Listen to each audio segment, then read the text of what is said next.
years. I should have more, but my family takes good care of me, so I have to keep that. So for those who have just joined, I've already said this, but you're going to see this QR code twice, once at the beginning, once at the end. The intention is that you can take the deck and review it later, look at some of this stuff, share it with your team, so feel free to do that. Also, this is going to be about 2/3 lecture, 1/3 discussion questions. Please pop in the question at any time. I do want to keep this as interactive as we can, but I'm taking what is about a week's worth of training, trying to condense it down into an hour. So there's a lot of information. Again, you can take the slides home with you. Hopefully those are helpful. And this is a jumping off point for you to go and learn more. If any of you want to be a little bit more interactive, think about a product feature or a feature set, it could be your whole product or a problem, something that you might want to do a demo around. My recommendation is to keep it simple, like one thing, be just to really focus in. And then as we're going through this, either in your notes or on your computer or just in your own head, because simplicity is key here, just be thinking through it. And then there'll be time at the end when we have questions, if anybody has questions specific to what they're thinking about. Or sound good? Yeah. Right. Shall we begin? Yeah. Okay, so this is the non-magic, one of the 2 non-magic magic tricks I talked about. Now, this kid's actually done a really good job, and the reason that he's doing a good job is not the thing, because everybody's seen that unless you're 3 years old. That doesn't fool you. But if you'll notice little things like the way he's kind of like bouncing his hands before he does it, that actually lends something to it. The camera zoom, of course, if you have the magic of video editing, that helps a lot too. Really good stuff. This one is probably my favorite because it takes a minute. Pro tip, for anyone who wants to practice, whichever hand is in back, tilt those fingers forward, and then as you start to curl, pull it back. Good stuff, okay? I'm really, really hopeful that over today and tomorrow, I see some people doing this around. The first one won't be cool, because everyone knows that, but this one's really cool, so hopefully we see some people doing that around. And again, you got the slides, you can come study them. Okay, so I showed you what in the world does this have to do with demos, right? The point here is that a good demo is magic. Now, from a very, that's really strong. From a very like self-serving perspective, a magic demo is going to help you achieve whatever metrics. We all have different ones, as we learned this morning, right? Whatever metrics you have. But the key thing that I think is probably the most important part of a good demo is that last one. The ability to maximize content retention. Retention is the key word. And we're going to come back to that theme over and over again. Because you can give an amazing demo and you can wow people and they can have such a fantastic time and say, that was an amazing demo, and then walk away and it's gone. Now, what was that thing? I don't remember what it was about. It was cool though. Like, those guys have cool stuff. What does it do? I don't know. How's it going to help me? I don't know. Should we buy the thing? Maybe. Go talk to the salesman. So the question is, how do you do this? How do you become a better storyteller? How do you get more with less, i.e., more results with less effort? That's what this whole concept is about.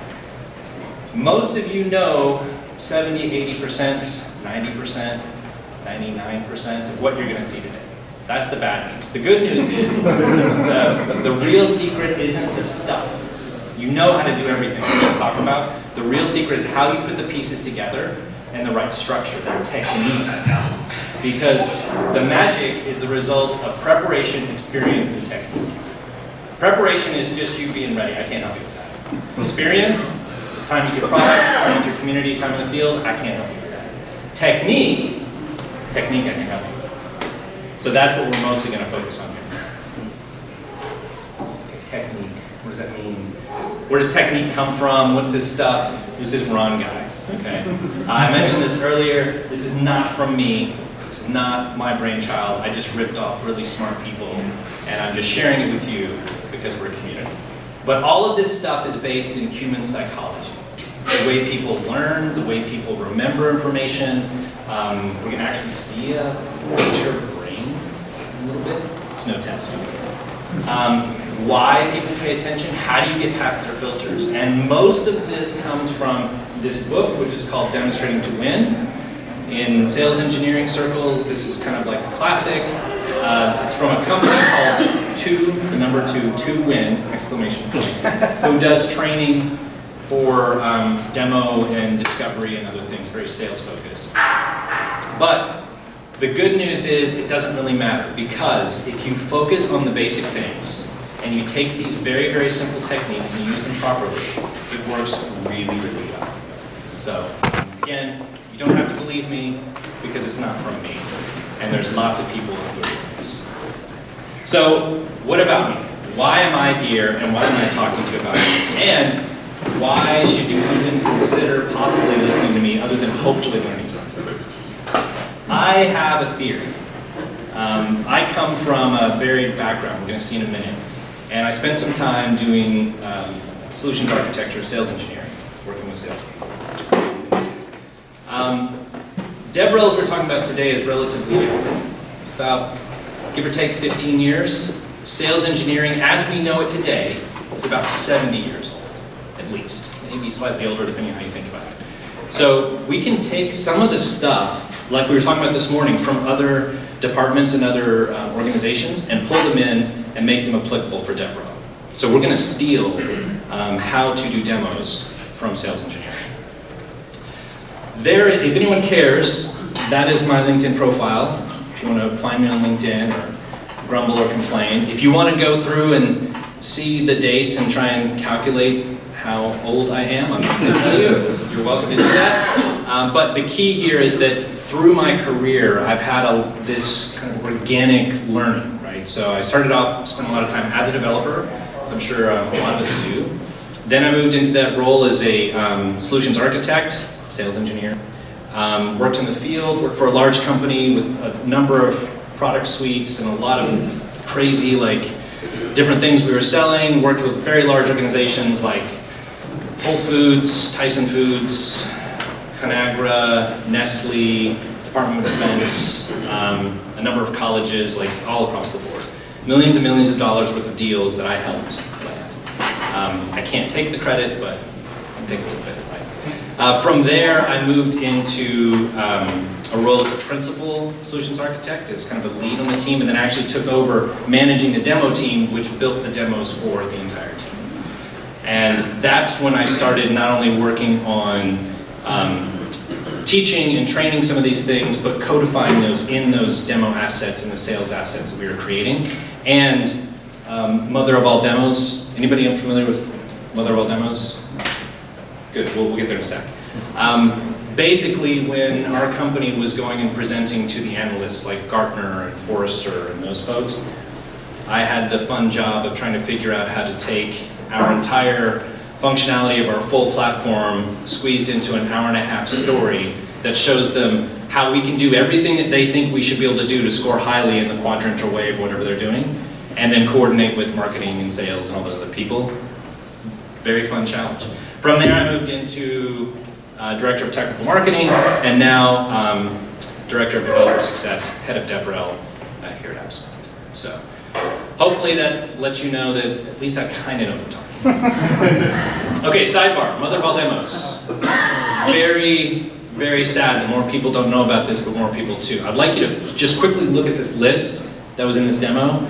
Mouse, GUI, word processing, real-time editing, video conferencing, dynamic file management, context-sensitive help, input devices that were experimental that don't exist anymore, and then look at the date right there, okay? Very impressive. It's called the mother of all demos for a reason, because it blew everybody's minds about what could possibly be done, and it took another 40, 45 years to see some of this stuff happen. So this is just a link to Wikipedia, don't worry about it. You can check it out if you want. You should know about the concept of the mother of all demos, what it was, where it was. If you want to go watch the video on YouTube, highly recommended. It's kind of the Citizen Kane. Okay, we haven't even talked about what we're going to go through, right? All this time building up and me trying to explain why you should trust me. I didn't say trust me, because you shouldn't trust people who say trust me. So this is basically the structure that we're going to go through. We're going to talk about a limbic opening, what that is, why that's important. So what? which is a technique that you can use to help you kind of identify the key points that you're trying to get across and what's actually going to be valuable. Tell, show, tell, personal favorite. Value closing, and then how all of these pieces are put together into a demo. So we'll jump straight in. Talk about limbic opening. The world is even crazier now and noisier than it was 10 years ago, 20 years ago, 30 years ago, and I don't think it's going to change. And so everybody's trying to figure out, how do I break through? And even in a situation like this, where we have people here that are actually, hopefully, intending to pay attention, keeping their attention, and trying to figure out, how can I connect with people? Which I gotta say, doing presentations live is so much more fun than doing virtually. Looking at a bunch of names with blanks and you can't tell if you can see. I love the nodding. Yes. Thumbs up. We all agree? Hands up? Some of us, not all of us. It's okay. So, I told you there'd be a brain slide. This is the brain slide. The limbic system. This is why it's called the limbic opening. The limbic system is part of the brain that's primarily responsible for regulating emotion. It helps to deal with memory and writing the memory to long-term storage, as well as the things that we tie into with being stimulated and with learning. Again, not me, WebMD, borrowed authority. Okay. So the point of the limbic opening is to incite inspiration, is to bring pleasure or curiosity or interest, information, keep people engaged. You want to reach people on an emotional level. So does anybody remember my limbic opening for this presentation? Come on guys, it was like 2 minutes ago. Right? Because that was interesting, right? It got your attention. Now you're thinking about it. And then I tied that into the beginning.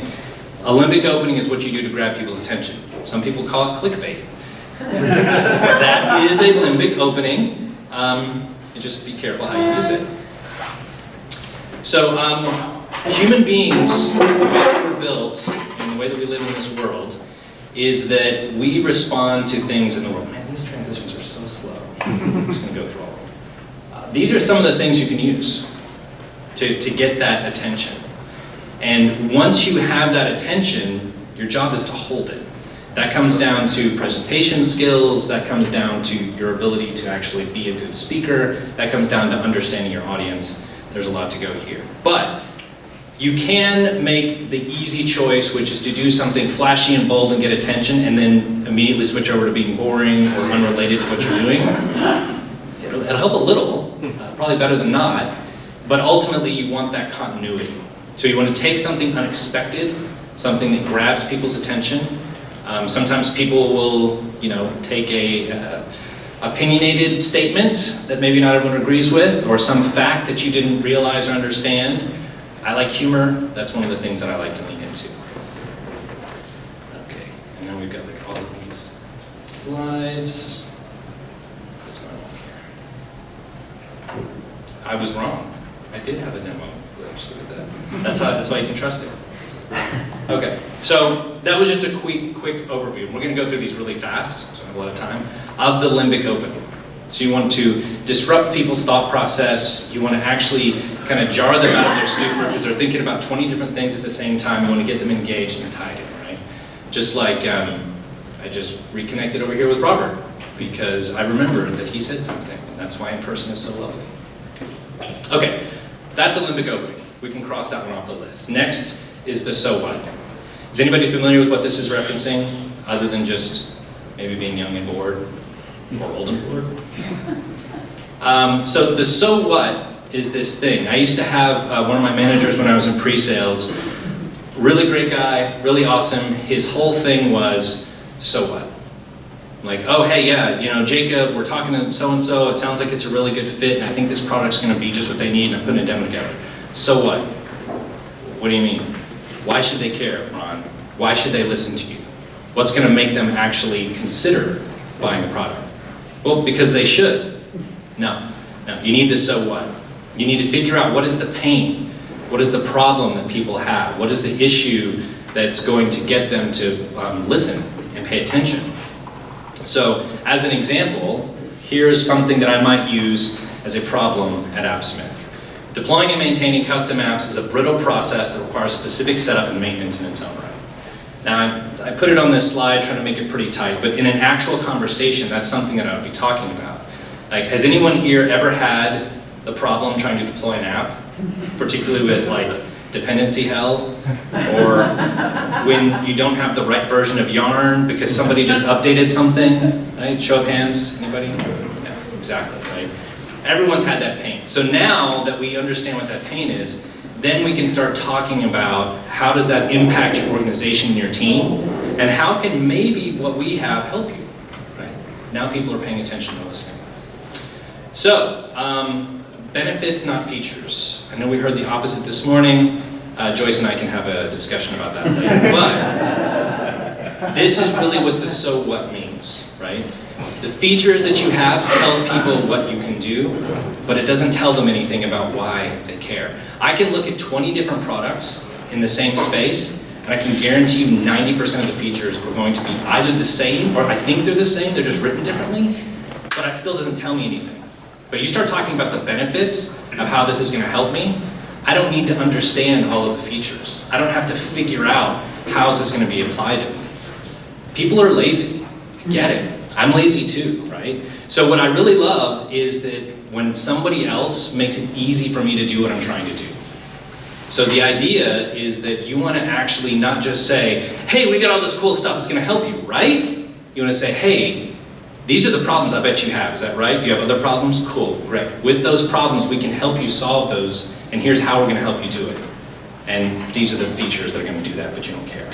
So if we look back before when I was talking about the deployments, I might sum it up by saying, AppSmith speeds up custom development time with simple one-click deployments, no more wrestling with build tools, dependency issues, get more done in less time.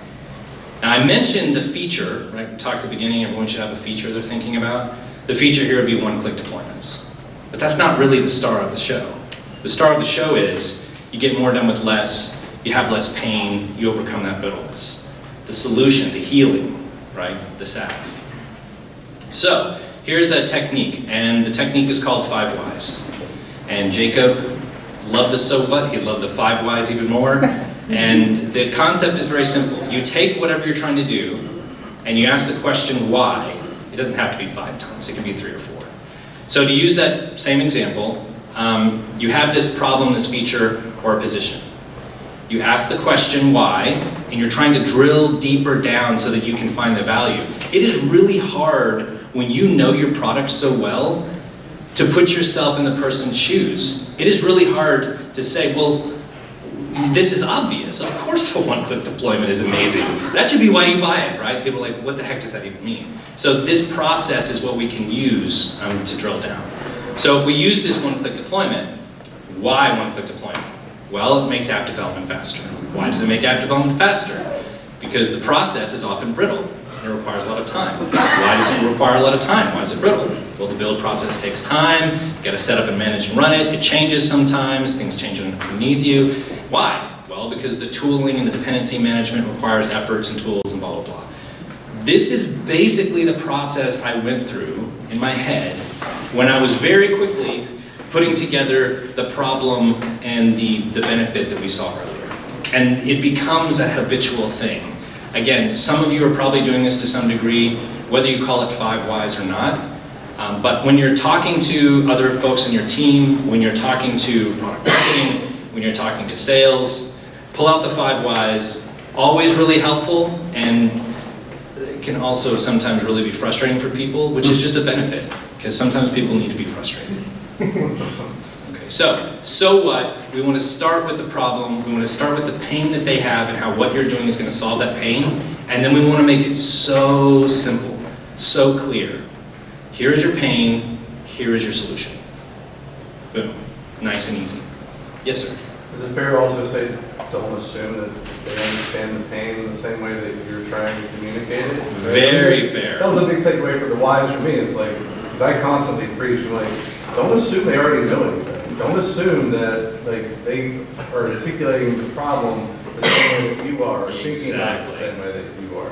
Which is another reason why in-person stuff is nice, because you can actually validate that. Yeah. And you can call an audible and switch gears. It's like, okay, I thought this, but it seems like this team thinks about it this way. Okay, great, I'm going to adjust tack. Good, really good point, Adrian. Okay, next section is the tell, show, tell. And the tell, show, tell is kind of the core of this whole strategy and approach that we have. And it's a really powerful tool. Anybody have, before we go to the next slide, which tells you what that is, does anybody here have a thought about what tell, show, tell might reference? It's okay, don't be shy. Show, don't tell? What's that? Show, don't tell? Or... Yes, basically. Yes, thank you. So show, don't tell is tied up in this idea. We just take it one step further, but that is the core of it. Totally agree. So, tell, show, tell. Tell somebody what you're going to show them. Show them what you said you would. Tell them what you showed them. That's it. Tell, show, tell. Over and over and over again. Because remember, we talked about how this entire thing is based on human psychology. It's based on how we do things. So again, for us, we're experts in our product. In theory, we should be. And so we get it, we know, like, oh yeah, we have this feature, we have this thing, we have this benefit, this is what it's going to do for you. The audience is just getting deluged with information. Some of it sticks and some of it doesn't. Tell, show, tell is how you increase retention. And we talked about at the beginning, the retention.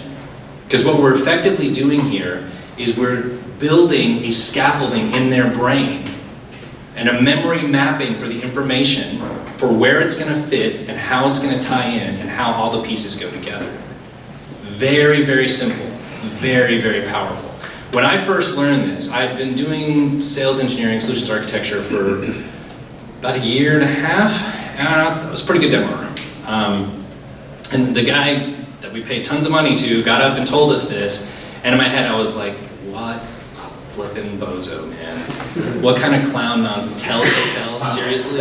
If I sit there and tell somebody I'm going to show them, and then show them and tell them again, it's going to take a million years, people are going to be bored, we're done here, right? Then I actually tried it, and I was like, oh, wow, the experts do know what they're talking about. Yeah. So this is that secret to retention. As I said, you're going to build the scaffolding in their mind. You're going to guide them to where you want them to go. And the cool thing about it, especially for folks that are, have a developer background, it's just loops, it's just recursion. So it's a tell, show, tell instead of tell, show, tell. You can take it down as many levels as you can get away with, and it's going to continue to work. Okay. Typically, I like to keep my demos 15, 20 minutes, 25. If you have to have a longer demo, then you should at least internally, like when I was doing those hour-and-a-half long demos, that was typically more like 4 or 5 demos that were just structured so that one led into the next. But I had those loops going through there. Like I said, super, super simple. It sounds ridiculous, but it's really valuable. And if you only remember one thing today, this is the one thing I hope you take away, the tell, show, tell. And by the way, especially in a live environment, the one thing, is a great technique. So, because you're going to have something. If you don't remember anything else I said, but you remember this, I'm calling your attention, I'm sticking a pin in it, I've built a framework in your mind, I've given you all the pieces, I've reminded you of what that framework looks like, here's the information, and this one is highlighted. Boom. If that's all they get, then that's valuable. So this is my one thing, so hopefully everybody remembers tell, show, tell. Sound good? Awesome. Love it. Oh, look, if you don't remember anything else, just to be clear, if anyone didn't know, you should remember tell, show, tell. That's good. Does everybody remember tell, show, tell? Yeah, show, tell. I got one more slide that says tell. Okay, so we talked about tell, show, tell. Now we're going to talk about value closing. And I think you're starting to see how there's like a pattern here, right? Like opening, we figure out how to structure things, we put it in some order, and then we figure out how to have a nice closing, how to wrap things up. Everybody loves happily ever after. Even the biggest cynics among us, and I can see some out there, love the happily ever after. So give people what they want. Give them a fairy tale ending, okay? What does this mean? This means that you're going to make it really easy. So your value close is your opportunity to restate the value that you've already imparted. And the best part is you have the opportunity to do that in a way that goes back to the beginning. So you can remind them of the pain that we started with. Remember we talked about the pain of brittle deployments. As you've seen through this demo, we have this one-click deployment. It works really, really well. Here you've seen how it's going to solve your problem. You guys agree that this could be helpful, right? And then you get the nodding heads. It's like, awesome. You know, maybe we don't get the business win. Maybe they don't actually buy the product. But if you're doing a demo, you absolutely want the technical win. I want you to understand and agree that this will solve your problem. That's it. If I can do that, I've done my job. Whether or not you buy, go talk to a salesperson, right? I don't deal with that stuff. That's for them to do. The other thing is that having gone through the demo, if you follow the structure well and you've done it well, you've earned the right to share valuable data. How many folks here have been in a presentation, particularly with sales, where like slide number 2 or slide number 3 is the NASCAR slide with all the logos, right? They talk about all the numbers and the great things, right? That is a very important thing to do. It's very valuable. I'm not saying it shouldn't be at the beginning. What I'm saying is that if you're showing me this, you haven't earned the right for me to believe you yet, right? So sometimes it makes more sense to put some of your most compelling supporting data at the end. Not always, but sometimes. Quotes from customers, stories, use cases, facts, numbers, metrics, really good, juicy stuff that's going to make people just really set the hook that this is something great, and it's going to validate that whole thing. Okay, so the value close is the closing of the circle. So ideally, by the time you get to the end, just like any good story or film or play or song or anything that you create, there's a theme, and you come back around and you have unity. And you can have create something ridiculous, like something silly with some guys doing some hand tricks that look weird, and then you just put Doctor Strange pictures up with magic, and you say demo's magic. It works, right? It doesn't have to be great, but you want to tie back through the beginning if you can. If you can't, that's okay as well. This is also sometimes a last chance to delight or inspire or engage or get the attention of your audience, which can be super, super helpful, particularly if you've been dealing with people who maybe have fallen asleep, because you've got a mixed blended group where there's some developers and there's some executives and there's some marketing people, and so now you're talking to one group and then the others start to fall asleep, so you go talk to them and then you're just spinning plates. This can be a really great way to kind of bring everybody back around again. And again, if it's at the end, it's a reward, it's a treat. Look, you got this lovely little thing because you stuck around to the end, which is so great. The other part, this is technically a separate thing, but I'm folding it into one because I just wanted to fit here. Call to action. You should always, always, always, I'm not going to say tell people what to do, but make friendly suggestions what they might consider doing that would be useful to them. You should never just say, this is great, this is cool, how much did you like that? Mic drop, I'm out. I mean, you can do that if you want, I'm not your mom, but the idea is that when you get there, again, you've earned that right, and you know the topic you're on. This would be where you do the like and subscribe, or share this such and such, or do this thing, or check out this other tutorial on this if you want to dive deeper. We have this concept, I don't know if we came up with it at AppSmith and the DevRel team. We talk about this idea of microfunnels. So this idea that every piece of content should actually be part of a small funnel to some bottom of the funnel thing. So if you have a video, that should probably reference or tie into a tutorial, which should probably reference or tie into a template, which is hopefully going to get you to actually get onto the product. So this is part of that thing. Constantly not pushing people, but allowing them to go further with what you think they're interested in. And hopefully a lot of this call to action is going to lead somebody to something that's going to be useful, like a bottom of the funnel piece, template, starter kit, sign up for something, fill out this form, and I'll send you stickers. Awesome. Okay. I will say this is where I think in DevRel we can learn from, but also differentiate ourselves from some of our siblings in sales and marketing. We talk about CTA, it might be a little bit different than what they talk about. I personally believe that DevRel is about community. It's about helping people. Yes, we want people to use our product, but we want them to use our product because we honestly think it's valuable and useful and it's going to help them. Right? So, things that are going to be most useful for people.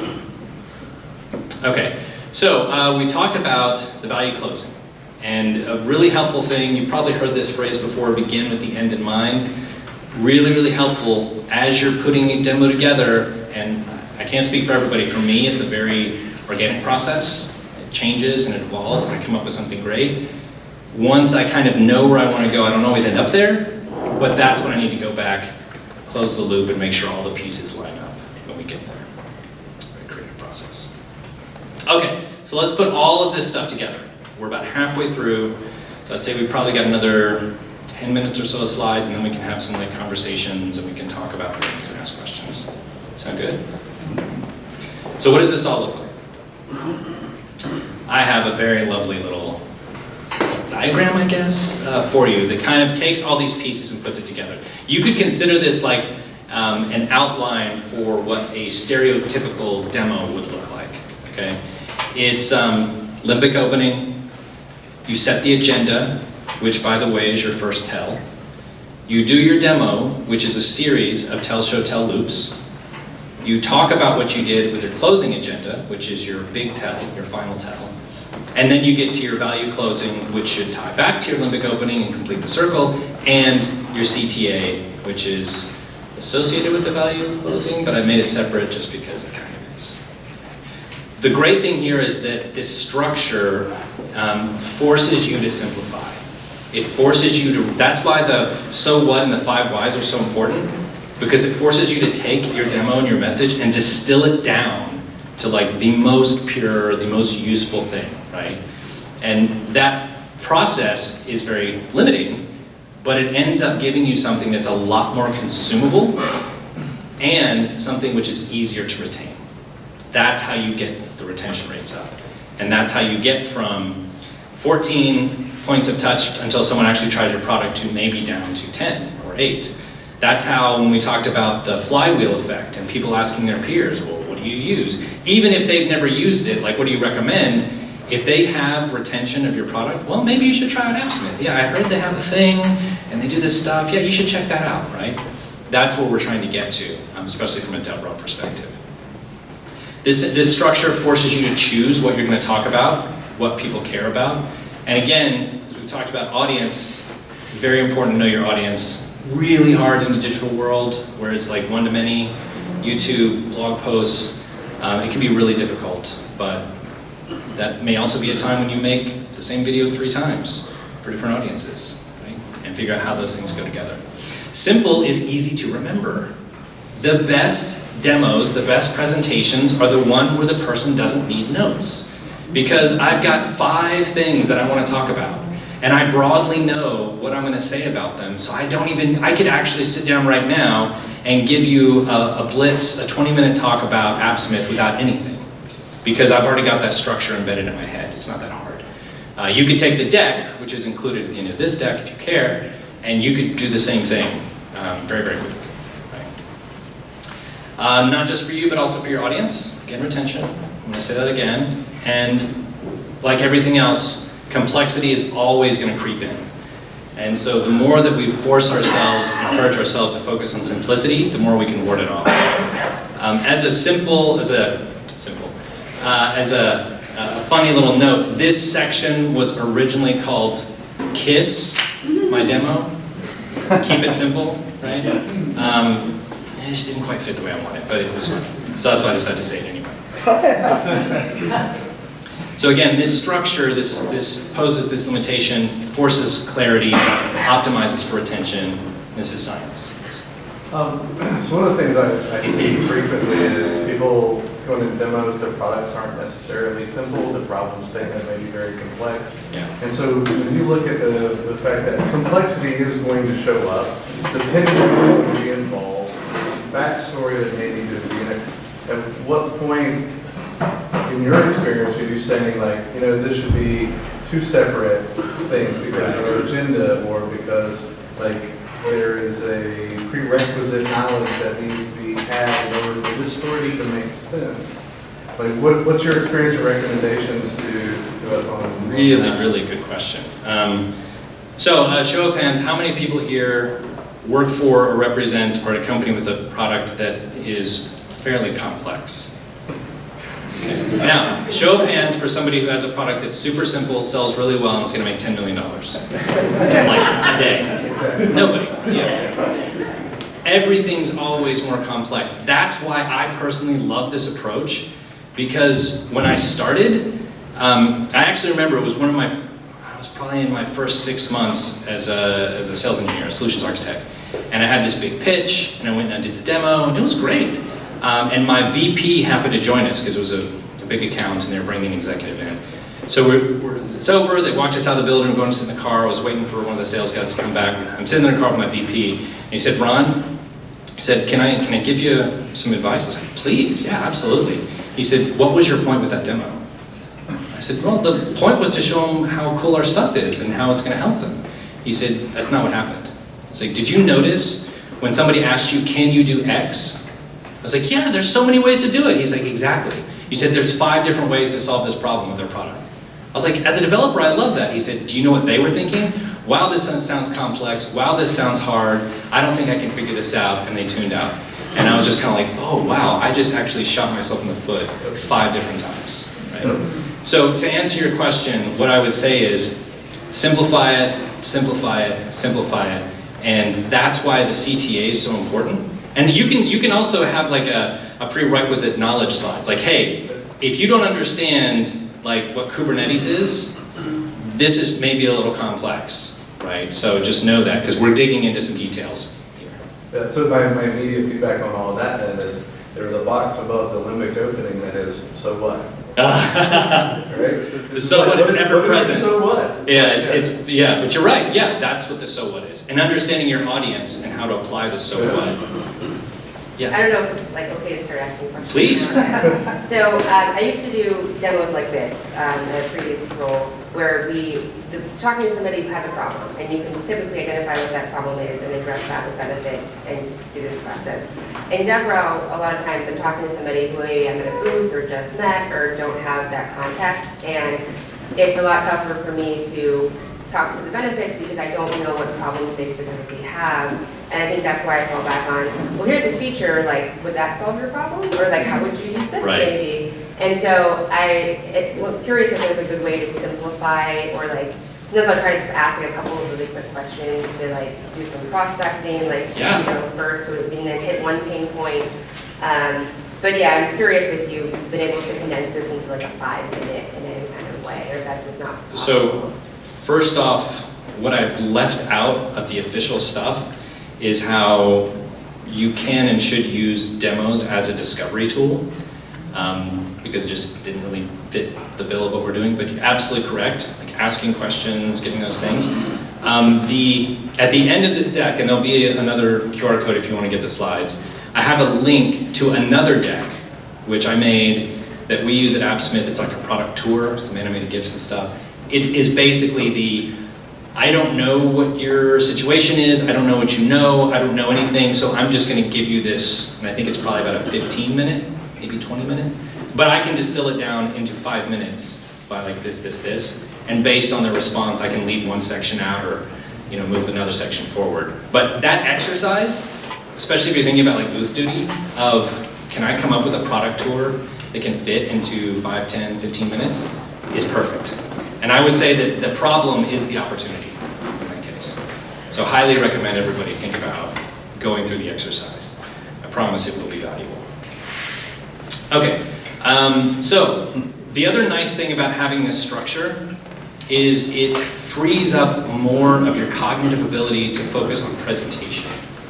So all of the little things like varying the pitch of your voice and being very different and modulating things so people will see things, and then talking about what Robert said and talking about what Joseph said, and like bringing those things around. If your demo is kind of locked down and pretty tight, I'm more of an improv. I don't like a script, but I like a nice outline. So I just kind of will flow around it. But the big thing is on telling this story. The simplicity is going to give you the freedom to focus on being a good presenter. And I think that's one of the things that as DevRel, it's kind of a superpower that we have and that we can develop. The structure takes care of the information, but the really important thing is that because it gives them that structure in their head, they can then own the information. And the reason you want them to own the information is because you want them to carry it with them, right? So I'm here not to give you this information. I told you there's a book. It's way better than this. There's classes that you can take. Go take their training. It's amazing. We had all of our DevRel do the training. Super helpful. I'm here to tell you a story. I'm telling you a story about these things in the hope that you'll remember and that it'll be useful for you. And human beings are storytellers. I mean, I don't know if you guys have seen, there's been some stuff in the last few years about how we think that maybe human language primarily evolved as a tool for gossip, right? Because we love to talk about ourselves and about other people, but we love to tell stories. And before we had the written word, we had these narratives that were passed down from, ear to mouth to ear to mouth to ear to mouth for thousands and, hundreds of years. Some of them are still going, and they've changed over time. Humans are storytellers. Our job as DevRel, I believe, is to do all that preparation work and all the experience work so that we'll have the raw materials to tell a really good story. And every time you tell a really good story, you'll get really good results. Which brings us to the power of sharing. As we talked about earlier with the flywheel, with the referrals, with recommendations, everybody knows the best referral you can get is from somebody that isn't with your company telling somebody to use your product. Because that means there's a really good chance they'll at least check it out. So the question is, how can you make that happen? If you have a good structure, it's easy to remember, you tell a good story, that's going to put somebody else give them the ability to tell the story. I would like to think, I could be wrong, I would like to think that at least some people in here are going to tell someone about Tell, Show, Tell, or the limbic opening, or the value close, or the entire structure, because you found it interesting, because you found it useful. I'm going to believe that some of you will do that, which is ultimately my goal with this whole presentation, is to take the stuff that I've gotten and collected and used and found valuable and give it to you, and then you go use it and find it valuable, and then you go pass that stuff on as well, right? Another thing that's really great is the leave behind. So this deck is my leave behind. That's why I have the QR codes. We had one at the beginning, we'll have one at the end. And there's some slides in here that we're not going to get to. We might get to them if we have time. But I'm not intending to get to them because I'm expecting that that's going to be something that you can use and you can take. So sometimes that's in the medium that we use, a video or a blog post, sometimes that is the leave behind. But a PDF or a diagram, people love to share diagrams online, those things are great. A repo, a code snippet, these things are leave behinds, are valuable things that we can give, which people, if they're actually valuable, are more likely to share and spread. We should really want to get the gossip going. Did you hear about these guys at AppSmith? They're kind of weird. They got a story. It's a good story. You really want to make sure that people can tell your story when you're not in the room. That's ultimately the goal. And if you're really good, and I'm not saying that I am, but if you're really good, then someone can hear a really good, engaging, enticing demo that keeps their attention, that teaches them something new, that tickles this little spot in the back of their brain, and then they'll go and they can retell your story with 80% fidelity. They won't know the details, they won't need the details because they'll have the structure, but they'll be able to pass that story on with reasonable accuracy. Ultimately, I would say, if we're doing our job as DevRel, developer relations, developer advocacy, developer evangelism, however you want to frame it, this is one of the success factors that you can't really measure, but is so critically important when we get it right. So, tell a really good story, and your audience will be able to share it. Tell a really good story, I guarantee they will share it. Okay, so we went through the limbic opening, the so what, the tell, show, tell, value closing, and how it all comes together. Quick raise of hands. How many people here realize that I've been using this exact same structure from the beginning? Anybody want to say when they figured that out? Was it like right at the start, or? 2 slides ago. Like right I think when you asked about your limbic opening. That was a hint. Chris? I might have made this up, but I feel like you showed the same slide before and after a section. Mm-hmm. Those were yes. Okay. That was my little tell, show, tell loop. Exactly. And you'll see the structure. And again, okay, so, good point, Chris. We saw the agenda, and for each section we had an intro slide, went through the things, and a closing slide for each one. How many people felt like that was overkill? You can be honest. What are my feelings? Sometimes. But not horrible, right? No. And actually helpful for that retention. What you may or may not notice, I'm not very good at this, the opening slide for each section had a subtitle that was different from the closing slide, and I tried to make it kind of problem solution. I didn't spend as much time on it as I would like to, but you guys can do much better than me. Okay, so what we're missing now is the value closing. So let's get something very interesting. This is a chart going back to September of 2021. I just used Social Blade for this, for our YouTube channel. And the subscribers that we have. Does anybody notice anything juicy or interesting or compelling about this chart? Yeah, it was very stable and steady for a number of years, and then it just has recently shot through the roof. What could possibly have changed so drastically? Right here. When the DevRel team took this very same training.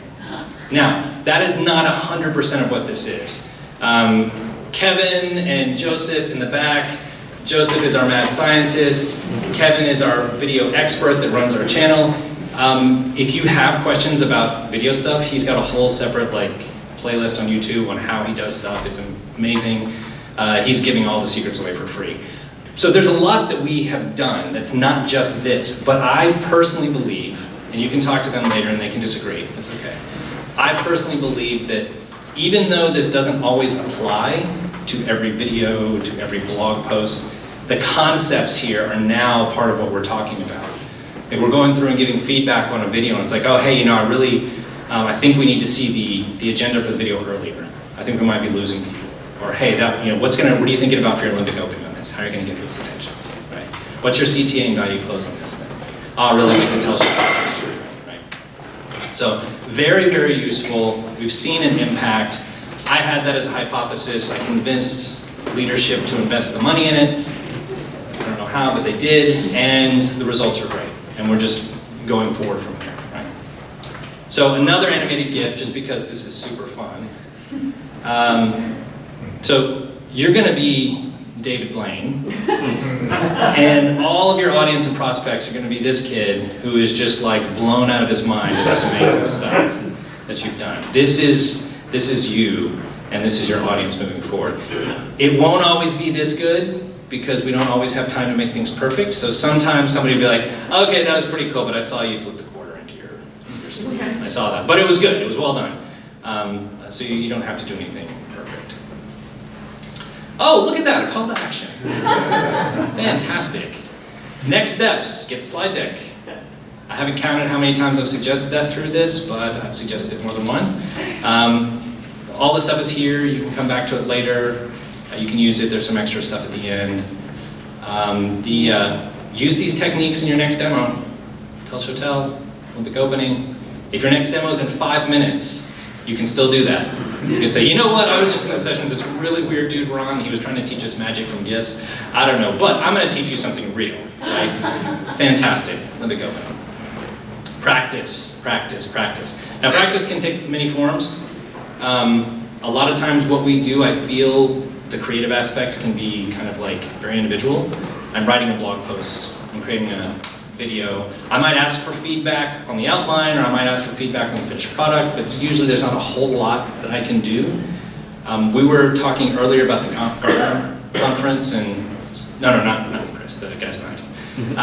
And I remember their company's name because someone from their company came up, I thought was asking about our product, was actually trying to sell me his product. And it was noteworthy, and I remembered, right? But it was actually the Gartner conference and having to have that same conversation in 5 minutes over and over again that helped to really refine in my own head that product tour that I then put together from that learning. So get in front of people, talk to people, conferences are great, meetups are great, a really great way to start figuring out. And then you can take it to the next level. You take that generic kind of structure and you start to break it down. Well, when I'm talking to developers, this actually works better. When I'm talking to executives, this works better. When I'm talking to DevOps, this works better. then you should practice more, obviously. And share your results. So DevRel demo. Like if you have a really cool video or a blog post or something, let's make this a thing. Hashtag DevRel demo. And then other DevRel folks will be like, oh cool, I want to check that out so that I can learn and improve my skills so that I can give my fellow DevRel people really good feedback and say, hey, that was pretty good. I think your tell show tell's a little muddy though. Maybe you should work on that. Questions, but before we do questions, just to let you guys know, we will come back to this. There are some additional things, understand the audience, demo crimes. This is not all of them. There's more. Don't do the demo crimes, guys. Learn what they are and avoid them. There's no demo police, but you know. Is that one of the demo crimes? What's that? Is that one of the demo crimes? Yeah, that's a demo crime. Yes, actually, all of these things is a good call. Thank you. And then at the end, I've got a real example of that product tour I told you about, if you guys want to see what it looks like in person. Okay, so you've seen that we've gone through. We've created this structure in your brain for how you tell a good demo. You have a little, what's the first thing? Limbic opening. Nice. And then to understand how you should do things, you should ask the question, and you should use the technique of the 5 whys. Man, you guys are amazing. I should have done quizzes. And then after you kind of understand how you're going to talk about it and the simplicity of what you boiled it down to, what are the loops? Tell. Nice, nice. The one most important thing you should remember. And then at the end, you should always use a value closing with The call to action. Man, you guys are amazing. Okay. Anybody want to go give this presentation next? Okay, so we have a few minutes left. We've had some really good questions along the way. Any other questions? Anybody want to be super brave and sit up and the thing they've been thinking about for their own product, want to say what your tell show tell is? Okay, one second. Question? Yes. An observation and a question. Yes. I've seen that you have addressed people by their names, and people love to hear their names. They really I do. think that's one way to engage the audience. These really help. There's horrible names, but yeah, go ahead. And the question I had is a demo versus workshop, right? Sometimes I want to give a workshop, I want people to come with their laptop and run those commands, but they're like here and just looking at the demo. And it's even harder on virtual setting. How do you help people or make people join your workshop, not as a demo as a workshop? So you already gave one really good example, and that's call people out by name. So whether it's in person or if it's virtual, if I ask a question and I get crickets, I'll be the bad teacher and I will call on somebody. It's like, okay, John, what do you think? It's okay, we're waiting for John to get off mute. Come on, buddy, don't be shy. What do you think about it, John? Right? That's a good way. Another way is to, humor, again, works for me, but also like to invite people to engage with like, does anybody remember how many times I asked people to raise their hands? Couple? Yeah. That's a way to get people engaged. So in Zoom or something, you say, hey, give me a thumbs up if this makes sense. You know, give me a smiley face if you think I'm full of it. You know. And then inviting people to bring their experiences. Yes, sir. Different question, if that's okay. Sure. So I liked your idea about borrowing from sales engineering and that kind of a background, but having now gone from sales engineering into more of a DevRel space, is there a difference in how you do demos between those two? There is. I was actually going to try to squeeze this in, but I couldn't. I said I have a hypothesis. So 5, 10, 20, 30 years ago, sales was very different than it is today, especially tech sales. Right? Most people have, if they don't have a freemium or a trial, they at least have very expansive videos that kind of show you what the product is, but we want to get it in people's hands. That didn't happen before. And especially if you look generationally, boomers and Gen X, and even millennials to a degree, are more amenable to a traditional sales cycle. You kind of like wine and dine, and you take them through, and you have lots of meetings. But a lot of Gen X, a lot of millennials, and almost all Gen Z and beyond, they don't want to talk to you until they're ready to talk to you. They do the researcher journey, and that's dark. Yeah. They have no idea what they're doing, right? So that's why DevRel is so incredibly important, because we're the ones that are talking to them. So actually, it's kind of now flipped, where now we're technically kind of doing sales engineering before the sales call. Because when they show up, they already know about your product, they already know what they want pricing information, they want to know about specific integrations, they want to know, can you do this thing that I haven't been able to figure out, right? And that's valuable. but very, very important. So I'm of the belief that a lot of folks who have done sales engineering are really just DevRel people dying for a change. Yes, sir. Did you have something for us or just a question? I have one observation and one question. Yes. One observation. I appreciate the Dr. Strange references, but you, sir, look like a Scott Derrickson, director of the first Dr. Strange, which is also very interesting. I'm going to take that as a compliment. Thank you. Actual question, what's your thoughts about live coding? Live coding? Yeah, whole demo is just like a person standing there and doing stuff kind of like in front of your eyes. We've dabbled with live coding. I think if you have the constitution that it takes to walk the high wire and be okay screwing up in front of people, I think it can be really, really helpful because people will see the mistakes. And they'll see how you solve the problem and they'll follow along. We're seeing a lot more, I don't know if you guys follow like, is it Theo, and then there's the guy who used to be at Netflix. Primogen, yeah. No, I'm thinking of, Primogen, thank you, yeah. We're seeing a lot more of that where they're actually like live streaming a very long thing where they're doing stuff and then they'll make their little kind of snippets. It depends on the audience. I think some younger audiences are more open to what a live stream like time commitment might be or popping in and out. But I would just suggest if you're going to do it, lean in, make it part of the thing you do, and then also make it part of that micro funnel where you're pulling out shorter snippets for people who don't have the time or who are older like me and like have a bedtime and I can't sit around for 4 hours, so just give me the 15 minutes. A really good point. Yes, sir. What was the training that your team actually took for this? The demo to win, the Demo. 2 win Oh. that I showed you, yes. Yep. It's pricey, but really valuable. Oh, goodness. You, the handsome man in the back. Sir, I don't know you. Of course. Great leader. You know what? I think I would make a great boss. I think you're right. Thank you. So for those who know, that's Kevin Blanco on our team, AKA Mr. White. He's the star of our YouTube channel. Really cool guy if you want to know about video. He brought a whole like hard case thing full of like cameras and drone and GoPros. And we're going to take a couple of days into a project and he's going to film all of it and make like a series or something. I don't know, it's going to be fun. I have a question and maybe more. Yeah, but I wanted to ask you something, put you on the spot. Go for it. You talk about the tell, show, tell structure, but I wanted to ask you about timing, because the younger generations, they have shorter span of attention, and you know me, I can go very crazy speaking about a subject, and I found myself in moments where my first tell, show, tell, it's around 10 minutes, and I'm like, should I screw it up? So can you tell us about, not a specific time frame, but about timing that each individual tell should have? Again, I'd like to keep the whole thing 15, 20 minutes. Again, that attention span thing. Although you can make it shorter. A tell, show, tell loop can just be one loop. It's possible. Another thing that I learned earlier in my sales engineering career was working with a sales guy who on paper is the complete opposite of me. He's now my best friend. I just gave a toast at his wedding like 2 weeks ago, and we text and talk like every week. We came out of a demo and it was really good. And he said, Ron, I want to ask you a question. When they asked about such and such a thing, you gave them a really long answer. I was like, yeah, it was very detailed and there's a lot of stuff. He said, but if it was a yes or no question, what would you say?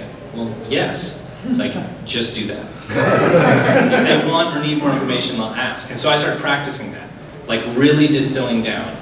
Well, hey, can you support asynchronous logging with using Splunk and such? Yes. Well, how do you do that? I'll tell you what, let me send you a blog post on that.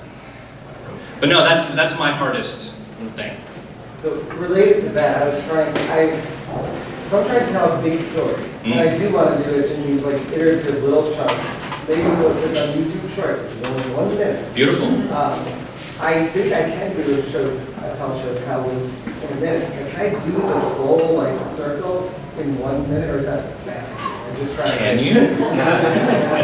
I think you can. I believe in you. I think it's possible. No, I mean, you've got to adjust, right? Some things might not make sense. Like maybe your value close is, hey, this is going to help you, here's a link, click on this. It's okay, right? When I started doing this, I think my value closes and started being like, show up for the next one, I'm going to talk about this, but that's not really. Yeah, but what you could say is, 87% of our community feels that these videos are really impactful for helping them learn how to improve as a developer. I would invite you to subscribe and come back so that you can make 88%. That was like 15 seconds. Right? So work on it, practice. Practice. I told you it was my weakness. Any other questions? I think we're at time. Cool. Well, listen, one more, real quick. You talked about getting the whole product suite and then having that be sort of like a 1 hour story that you tell. How do you apply that to DevRel topics? I think the example you gave was you have one feature, you go through the whole process. But how do you get multiple products or features and then apply that here? So that would be like different videos in a playlist, different blog posts in a series, see part 2, see part 3, like breaking that out depending on the medium. The one thing that I would say is if you're thinking about that kind of stuff, really try and focus on thinking about it like it's a novel, right? So like sometimes instead of tell, show, tell loops, we'll say this chapter. And I don't want more than 5 chapters in this particular book, but book 2 is going to have 5 chapters, book 3 is going to have 3 chapters. And so then when you start to outline it, you can start to see how those pieces go. You don't have to get super detailed, you don't have to be waterfall about this. But if you have a broad idea of how you're going to take this big thing and break it up into those memorable digestive chunks, bonus points if you can identify different audiences for some of those chunks maybe, you'll get really good results. So I think that's more like content, right? But what about like a single demo thing? Same thing. Like the medium doesn't really matter. The structure still is the same, whether it's written or it's live or it's video, same things. But I know we're at time, we're over time. So anybody has any other questions, constructive criticism, unconstructive criticism? You want to geek out, you want to tell me where I was wrong, please find me. My name is Ron, and thank you so much.